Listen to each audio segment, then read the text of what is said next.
lecture we were discussing about the preparative methods in ultracentrifugation.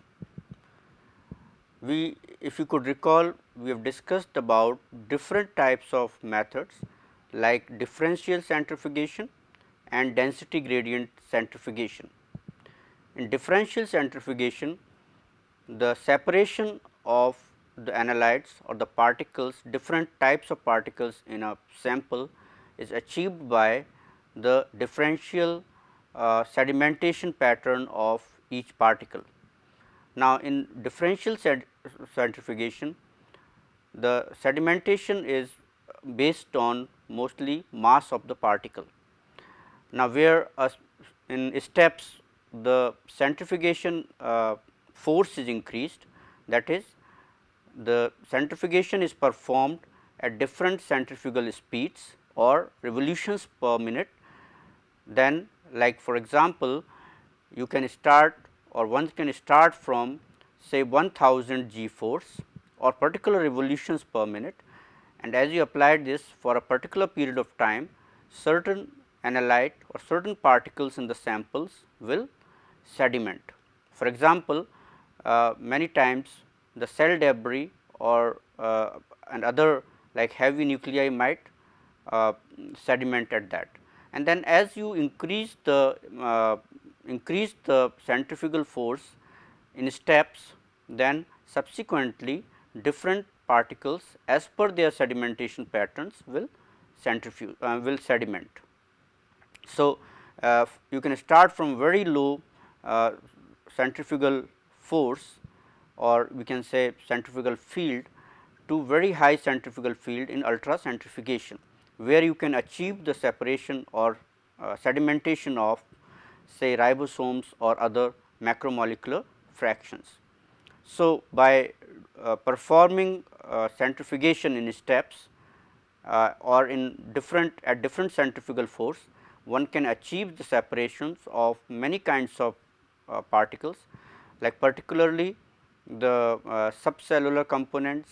Different subcellular components can be separated from each other, membranes, ribosomes and other macromolecular fractions can be separated at very high centrifugal force, and likewise this is a very popular method.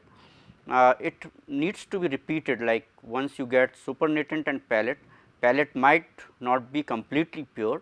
So, you might need to do it again and again, so that you can get the best purification or homogeneity for a particular particle.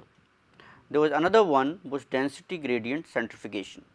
In density gradient centrifugation, this one is based on the density or size of the particle. Now, there were two kinds, one was rate zonal density gradient centrifugation, which was based mostly on size of the particle. That is, if there are particular kind of say macromolecules, for example, proteins which have a kind of same densities, but they have different size. So, if the proteins of different kinds of proteins which have same density, then if you are centrifuging them and if they differ in say size by threefold, then they will be easily separated. So, rate zonal could be done for same density particles, same kind of particles in terms of density, but difference in the size of the particle.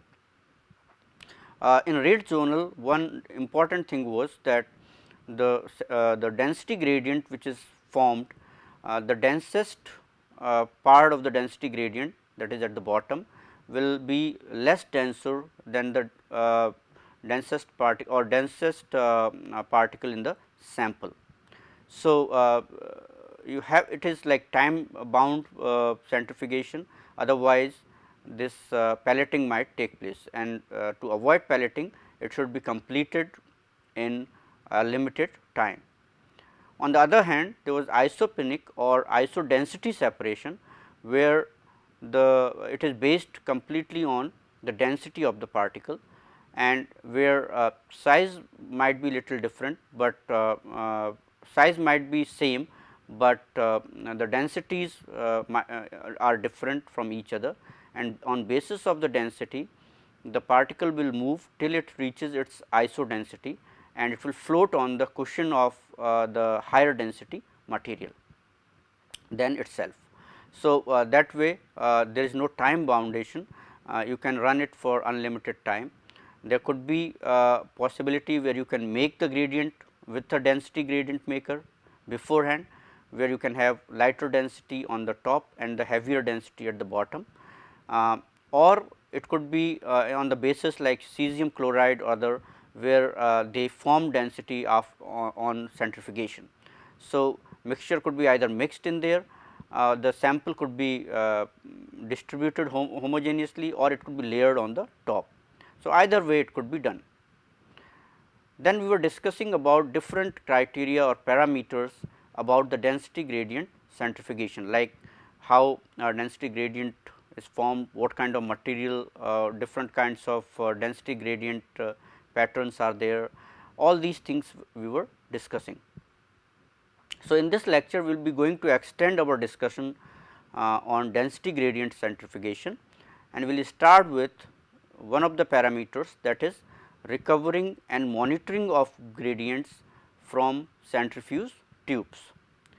So, after the separation, that is particle separation is achieved, it is usually necessary to remove the gradient solution in order to isolate the bands of separated material. So, in like I said, in density gradient centrifugation, like once you have done it, the particle or particular analyte will float, will be like settled in its isodensity, and it will not move further. So, once the separation is achieved, then you have to recover the material for further analysis or any biochemical investigation. Now, in one case it could be that bends are visible, then by placing a pipette into the hand, you can slowly withdraw the material from the bend. So, this is the case where if certain material is or certain bends are visible. Bends can also be removed using a hypodermic syringe. So, there could be many different ways you can recover it. So, removal of gradient can be achieved by upward displacement, that is by using a denser solution of gradient medium or solution that is marketed for displacement unloading of gradients. Example, there are a lot of example, inert non-viscous water immiscible organic liquids are utilized for this particular purpose. If pallet of cells are not present, then centrifuge tube can be punctured at its base by using a fine hollow needle. Now, analysis of the displaced gradient in order to identify and locate the separated components can be achieved by different kinds of detection methods, like say UV monitors or spectrophotometers, that could be refractive index measurements, scintillation counting, enzymatic or chemical analysis. So, there could be lot of different ways the isolated particles or samples could be analyzed or could be located. Now, let us discuss about nature of gradient materials and their use. The choice of solute depends upon the material to be fractionated. The gradient material should have certain properties, like it should permit the desired type of separation. So, gradient material should not obstruct or in any way hamper the particular type of separation. Gradient material should be stable in solution, it should be inert towards biological materials and not react with the centrifuge, rotor, tubes or caps. That is very important, that the particular density gradient material should not be interacting with either biological materials or the different physical material like centrifuge or rotors or otherwise. So, that is very important. Gradient material should not absorb light at wavelengths appropriate for spectrophotometric monitoring. For example, if you are going to monitor say proteins at 280 nanometers or any other analyte at other wavelengths, then gradient material should not be interfering in that. It should be sterilizable, it should be non-toxic or flammable. So, those are properties which are very important uh, for gradient material. Also, they should be having negligible osmotic pressure and cause minimum changes in ionic strength, pH and viscosity. Gradient material should be also inexpensive and available in pure form. So, that is also very important part of experiments. Gradient material should allow easy separation of the sample material from the gradient medium without any loss of the sample or its activity. So, gradient material in any way should not affect the activity or the amount of the sample which you are trying to separate from the gradient material. Now, there could be lot of different types of gradient material or media and they are used for different purposes. On your screen there is a table here which lists the some of the gradient material and their uses. So, we can go one by one. Sucrose and ficol, they are gradient materials in terms of the sucrose and ficol helps in preserving the morphology and activity of subcellular fractions. Cesium chloride, it is useful in isopenic density gradient centrifugation techniques, like if you could recall nucleic acids are mostly done on cesium chloride density gradient material. Then potassium bromide, it could be useful in again in isodensity gradient centrifugation technique.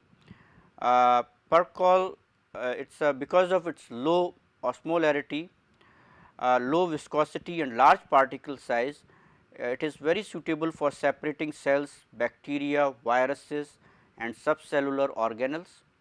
Then matrizamide, it is used for the isolation of membrane fractions by flotation. Nicodenz, it is for the isolation of membrane fractions by flotation, and then rhenographin for cell fractionation. So, there are a lot of different many more gradient material and they have different applications. Sugars, like different sugars like sucrose is also comes in, but sucrose is a disaccharide. Now, this table here gives an idea of where these applications could be there. It just summarizes what we were saying. For example, gradient media like sugars is more useful say viruses and organelles. Here these science tells that highly favorable, moderately favorable and low favorable. Polysaccharides you can see could be useful for isolating cells, viruses or organelles. Colloidal silica is more favorable for isolating or separating cells and organelles. Iodinated media much higher favorable for different types of cells, organelles and also for nucleoproteins. Likewise, alkali metal salts, they are highly favorable for macromolecules like we were talking about the nucleic acids. So, this is just summarizing different utilization patterns of these materials. There are a lot of applications of the density gradient and other centrifugation methods in biological sciences. They are used for separation cellular and subcellular components as we have discussed in differential and density gradient centrifugation. The centrifugation techniques are used for separating one cell type from another.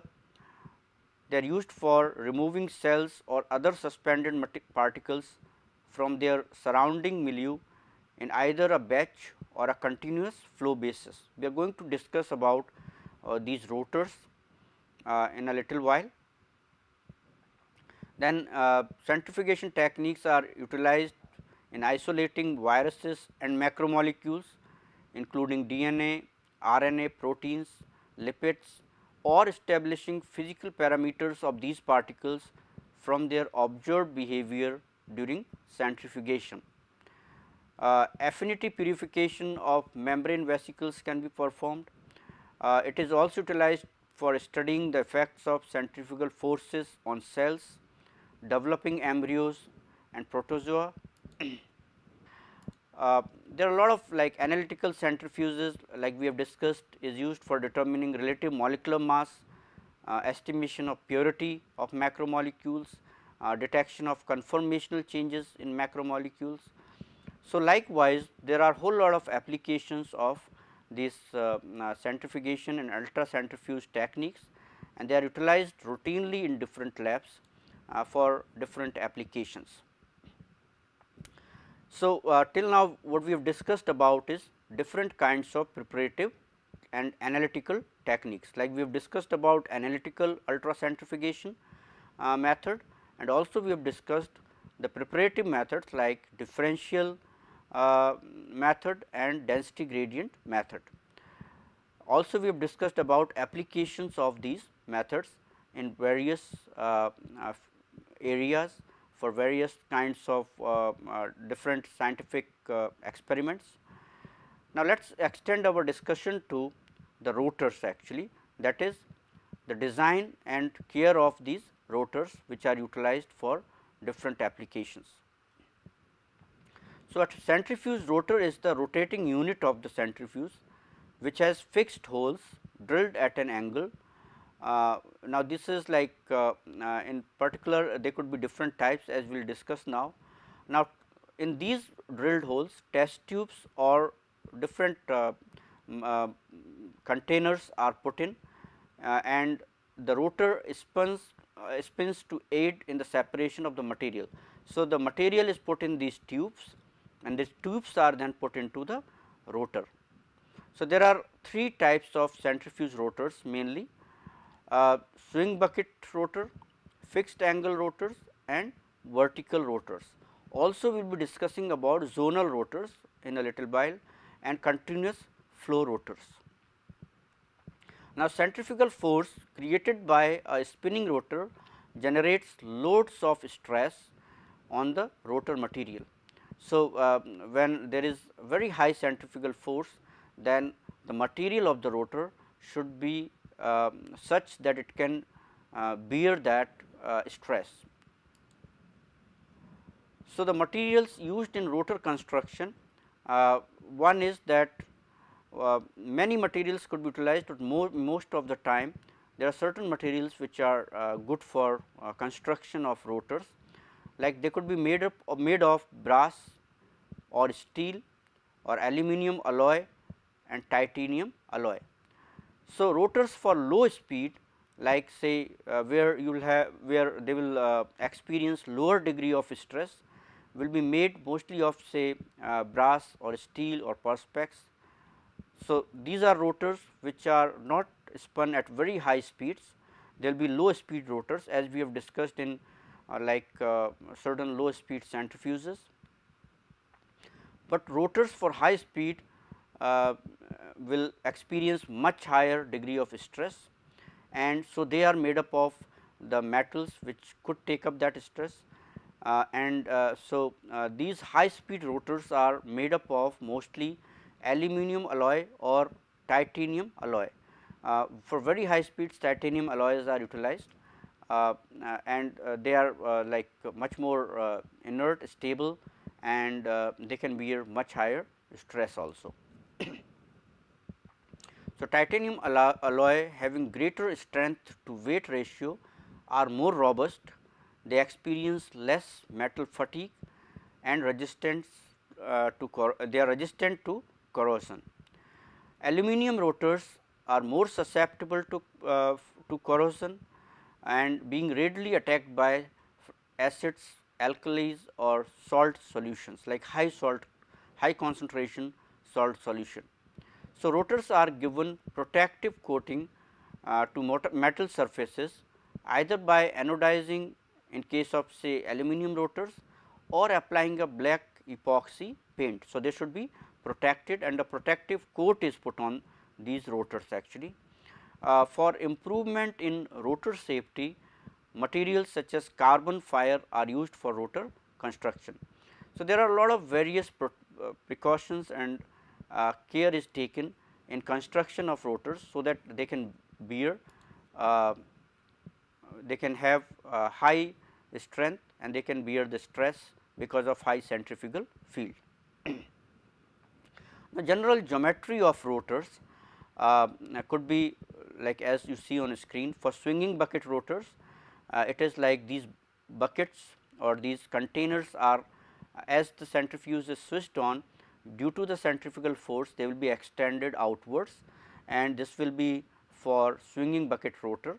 Now, if you can observe here, there are minimum this is axis of rotation, and the distance from the axis of rotation, which is there is a three distances given, r minimum, r average and r maximum. And this is because at different parts of the tube, the particle here will experience different centrifugal field and particle here will experience a higher centrifugal field because of the distance. So, this particular one many times r average is taken for calculations, but the particle at different places due to the distance from the axis of rotation will experience varying applied centrifugal field. Likewise, in angled rotors, this is like there are drilled holes and the tube is fixed. So, it will not extend like the swinging bucket here, but here also you will have r minimum, r average and r maximum, and r average will be taken for the for this particular purpose for calculations. The vertical rotors, third one, will have vertical like there will no angled here, it will be totally vertical and they will be another type of rotors. Or there are different types of rotor heads and corresponding to particular RPM and RCF value. There are a whole lot of different types, we have listed some of them here on your screen. So, if you can see say one rotor could be can take 12 tubes or 12 containers, and like say centrifuge tubes here 1.5 ml angle rotor. Now, it can go up to 20,000 RPM and RCF value will be around 26,600 G. Likewise, there could be other like say it could 10 slots for 8 ml material, it is the angle rotor and RPM is 16,000 where RCF is 21,750. Likewise, you can see there are a whole lot of different centrifuges which we have listed in here, and you can see that depending on the type of centrifuge and rotations RCF will be done. So, if you know what RCF has to be calculated, then from nomogram you can calculate or you can put the revolutions per minute for a particular rotor, and then it could be operated. So, these are different rotors, but there could be many more different types of rotors which are swinging bucket, angled or vertical, and they will have particular kind of RCF and RPM value. Remember that these rotors for like higher RCF value, they will be much stronger rotors in terms of what metal or alloys they are made of. If they are low speed rotors, then one does not have to really go for alloys like aluminum alloy or titanium alloy, because these will become expensive as the rotor material is different. Now, let us move on to like different types of rotors. Like we were saying, there could be a swinging bucket, essentially like for routine purposes. There could be three kinds of rotors: swinging bucket, fixed angle and vertical tube rotors. But like I said, there are other rotors for special purposes, like for they are utilized in say density gradient centrifugation or other applications like zonal and elutriator, or you can say continuous flow rotors. Each type of rotor has strengths and limitations depending on the type of separation. So, let us discuss each of them one by one. Now, on your screen you can see that there are three rotors we have shown you here. This is the position where it is swinging bucket rotor, this is angled or fixed angle rotor, and this is vertical tube rotor, where tube is in vertical position. This is the central axis of rotation. Now, if you see here that how this whole thing when spinning takes place occurs, if you see on your screen, the fixed angle rotor, like these tubes are put at an angle which could be from 15 degrees to 40 degree or 45 degrees, and depending on that they will have different R minimum, R maximum or R average. Now, if you see here, these are the positions which are being given when rotor is at rest. So, first tube here, when it is put in the when it is put into the this rotor, and this rotor is placed in the centrifuge on the central drive shaft, and when the rotor is switched on at a particular and programmed for a particular revolutions per minute or RCF particular RCF, then at it as the centrifuge begins at the resting position, this will be the position of the your meniscus here or the liquid which is placed in the tube.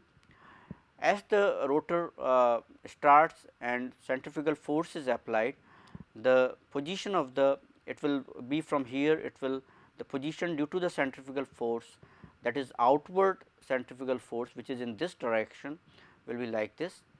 The separation will take place of this sample and different layers will be formed if it is a density gradient or otherwise, and then after a period of time the rotor will be slowed down and finally it will come to rest, and then it will return to this particular position. So, these layers which were in this particular formation due to the centrifugal force, they will be in the resting position in here. So, you can see that a series of representations for while it is at rest, while it is spinning, and then again it comes at rest with the separated analytes. In vertical tube rotors, if you can see here, in vertical tube rotors, these are in tubes are particularly in vertical position, there is no angle as in angled rotors or fixed angle rotor. So, you have layered your sample on the top and this is the resting position here. Now, as the spinning starts, since like I said it is outwards force, centrifugal force is in this direction. So, everything is oriented in this direction, that is they are all like vertical way, this is distributed in vertical fashion. Then separation takes place in that direction, and after some time when it again comes to rest, it again reorients to the resting position with the separation achieved. In swinging bucket rotor, like here these are the resting position, this is the resting position of the tube. Now, here these are not restricted actually, this tube here which is hanging in here is not restricted in here, and as soon as the centrifugal force is applied, these buckets or these containers, they extend outward because of the centrifugal force. The centrifugal force is in outward direction from the center of rotation or axis of rotation. So, both tubes extend outwards, and so if you see the resting position, this is this, and then when it is extended outward, this layer will be distributed here, separation will take place, and again when the centrifuge is switched off or when it is slowed down and comes to rest, then this position will be achieved. So, you can see that pelleting happening in here. If pelleting has to happen, then it has to happen on in fixed angle rotor on this wall here, outer wall. Likewise, here if pelleting has to occur, it will occur on outer wall here in vertical tube rotors also, and then it will slide down somewhere.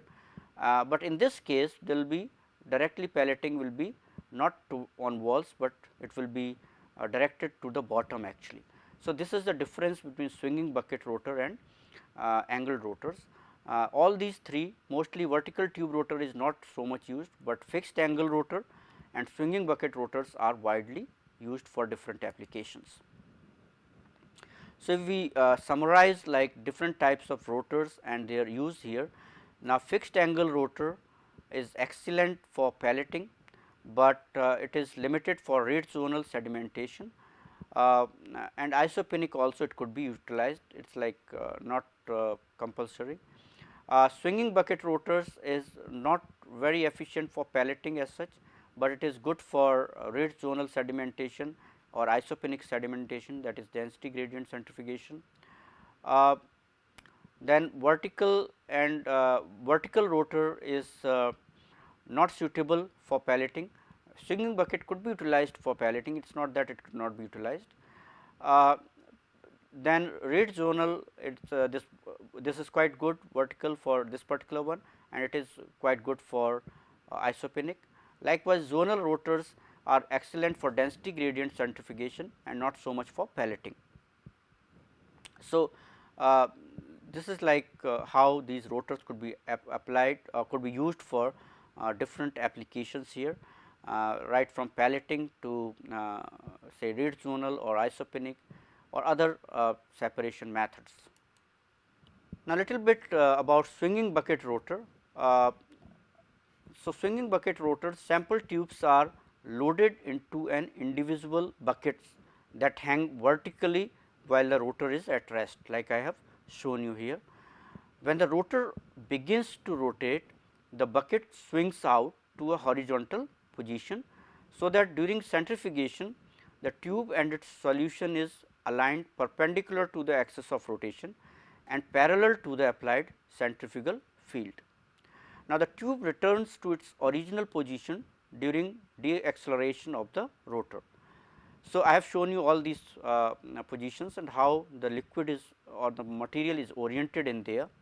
Now, as centrifugal field is axial, particles in centrifugal field fan out radially from the center of rotation rather than sedimenting in parallel lines.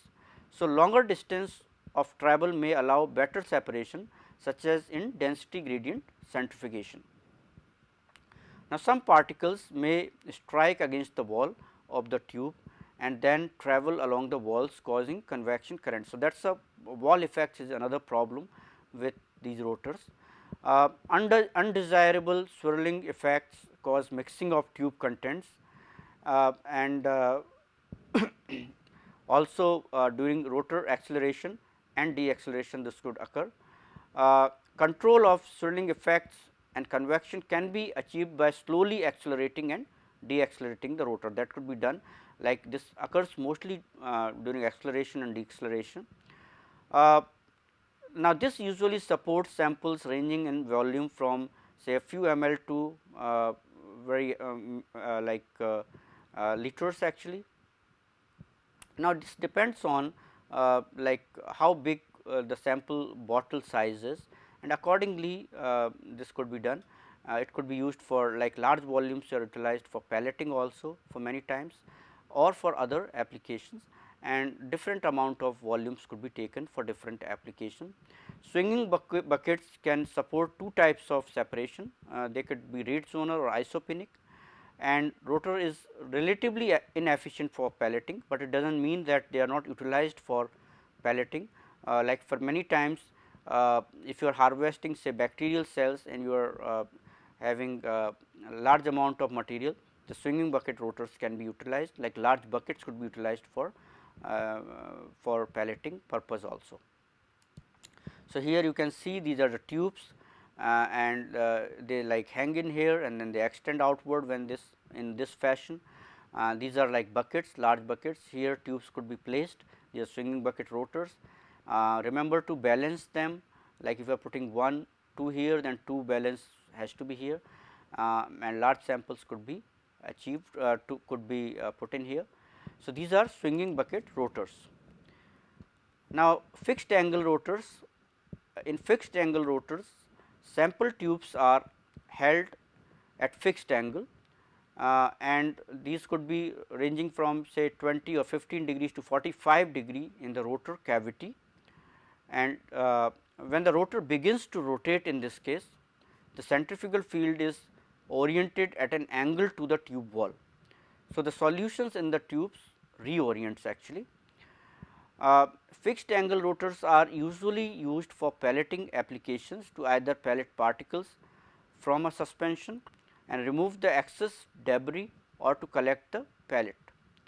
Now, examples include pelleting say bacteria, yeast and other mammalian cells. It is also useful for isopenic separation of macromolecules such as nucleic acids.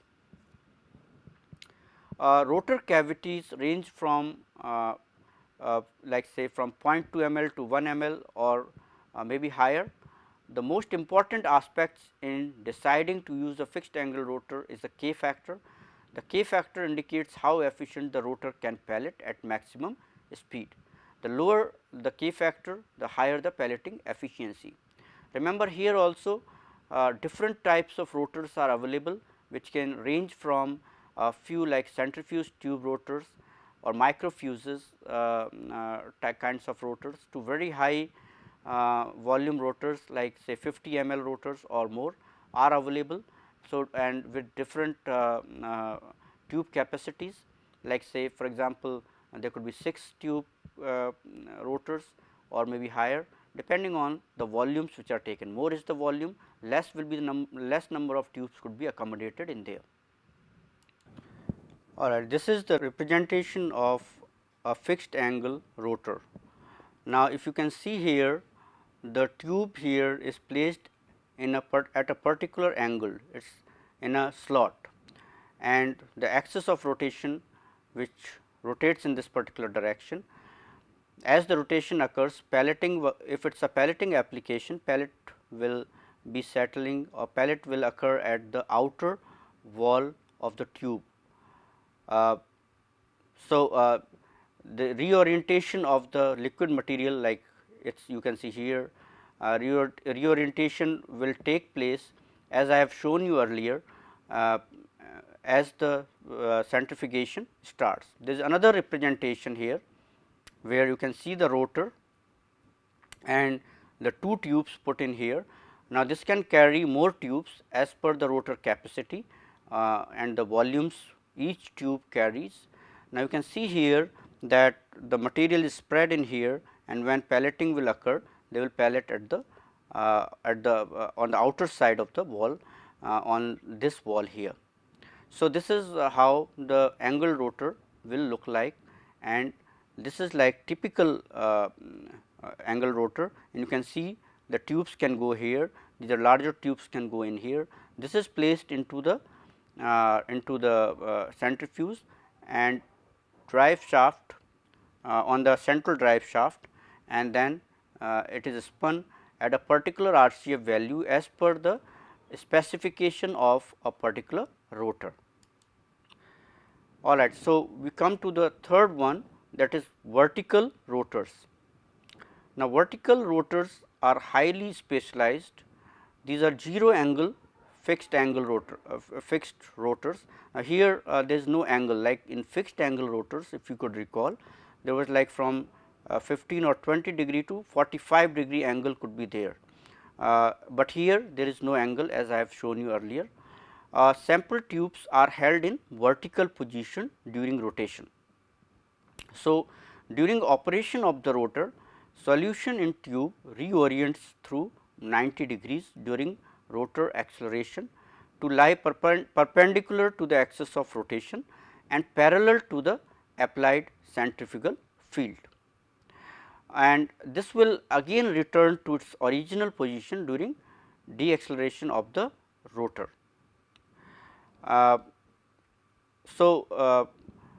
Like here you have seen that the reorientation takes place at 90 degrees.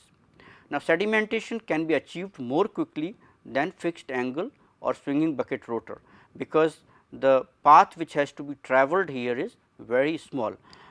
If you see in swinging bucket rotor, since the tubes extend outwards, the path is the highest, like for pelleting much higher path has to be travelled to reach to the bottom of the tube. But in case of vertical rotors, the path travelled, like it is a very small tube, and since it has to just travel a little only. So, then this here pelleting is much, or sedimentation is much quicker, and then vertical or then fixed angle or swinging bucket rotor. and vertical rotor takes the most time. Vertical rotors have very low K factor, which is useful if the particle must only move a short distance until it pellets. So, run time on vertical rotors are very short, and but it sometimes if you require that particle should move a larger distance, then this might not be very appropriate. Now, this type of rotor is not suitable for pelleting applications, but is most efficient for say density gradient centrifugations, isopenic separations due to the short path length, and applications could include like isolation of say plasmid DNA, RNA, lipoproteins, etc. These are typically used in to bend DNA in cesium chloride also, and so vertical rotors have also have certain applications, may be limited though as compared to fixed angle or swinging bucket rotors, which are widely used in for many different types of applications. Now, so this was about three kinds of rotors, which are kind of very common rotors. Now, there are other rotors which we were talking about, like zonal rotors and the continuous flow rotors, which also comes in zonal rotor only.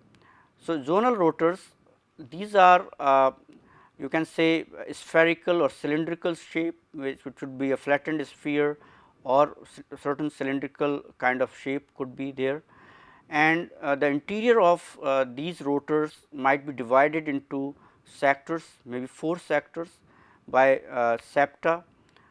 Zonal rotors are designed to minimize the wall effects, and that is why their shape is for minimizing the wall effect, as we will see in the next lecture.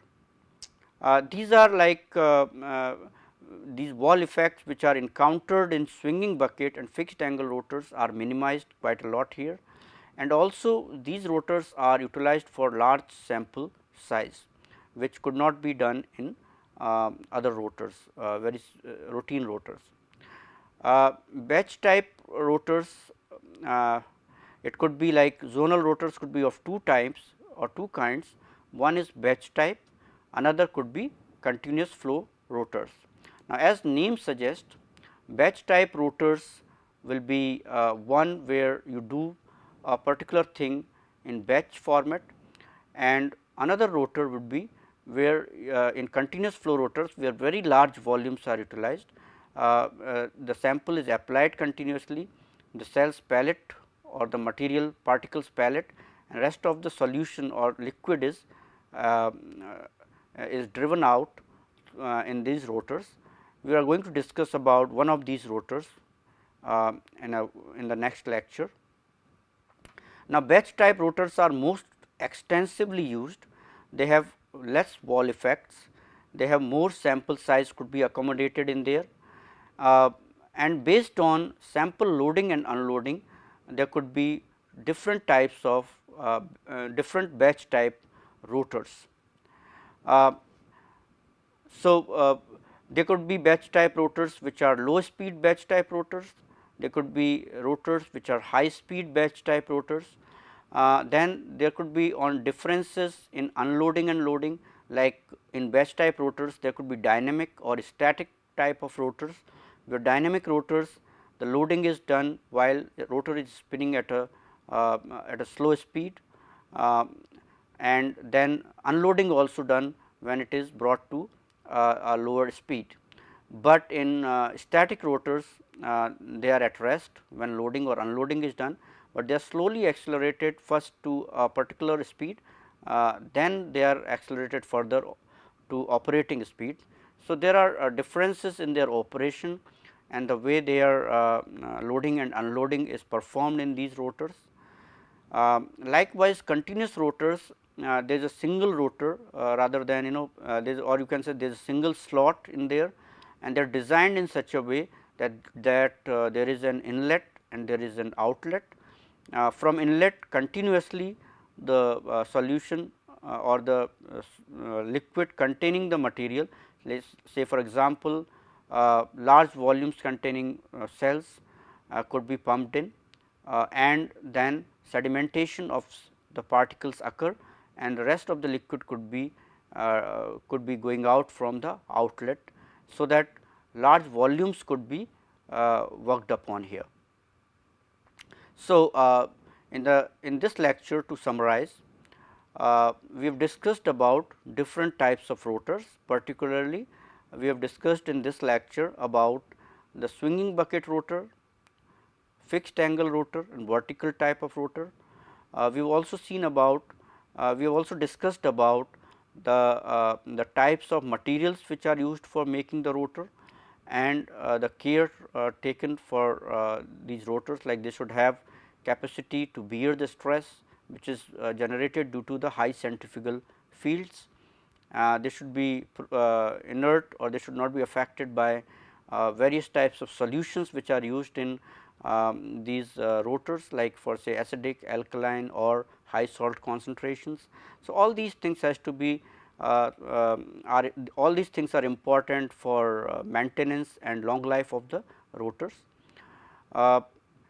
In this lecture, we have introduced the zonal rotors, and in the next lecture we are going to extend our discussion to the zonal rotors, and also the care in detail we are going to discuss about the various aspects for the rotor, various parameters and other aspects for taking care of the different types of rotors and their use.